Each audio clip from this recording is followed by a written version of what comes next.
নমস্কার, সবাই কেমন আছেন? আমি পায়েল। আমার আরও একটা ভিডিও নিয়ে আমি চলে এসেছি। আজ শনিবার, ছুটির দিন, তাই সকালবেলা ব্রেকফাস্ট করে সবাই মিলে বেরিয়ে পড়েছি ফ্রিজ কিনতে।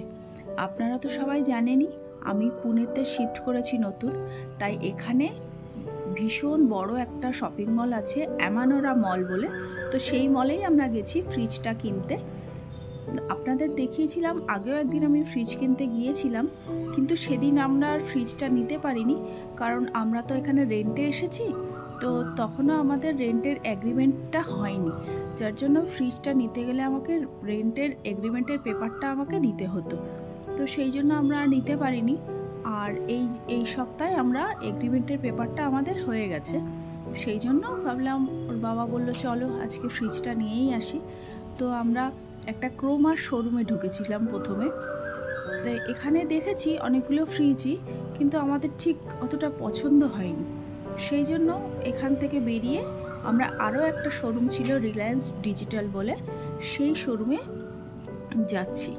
আর এই শপিং মলের ভেতরটা আপনাদের একটু দেখাই। দেখুন কি সুন্দর ভেতরটা, চারিপাশটা কি সুন্দর, আর মাঝখানে দেখুন কি সুন্দর সাজিয়েছে পদ্ম ফুল দিয়ে, সব আর্টিফিশিয়াল সব জিনিস দিয়ে এত সুন্দরভাবে সাজিয়েছে এনারা। দেখুন, দাঁড়ান আপনাদের আরও একটু কাছ থেকে দেখাই। এই দেখুন কি সুন্দর দেখাচ্ছে। আর এই মলটার ভেতরে সমস্ত কিছু রয়েছে। আশেপাশে দেখছি ক্যাফে আছে, রেস্টুরেন্ট আছে, মাল্টিপ্লেক্স, সমস্ত কিছু সবই আছে।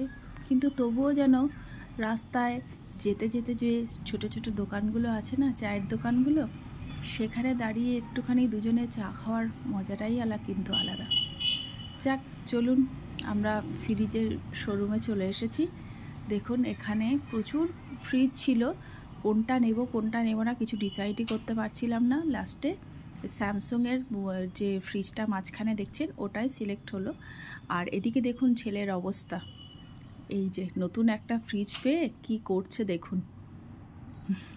যাক, অবশেষে স্যামসাংয়ের ফ্রিজটাই এলো ঘরে। এই যে চলে আসলাম, ছেলের তো খুব আনন্দ। অবশেষে ভিডিওটা এখানেই শেষ করছি। সবাই ভালো থাকবেন, সুস্থ থাকবেন।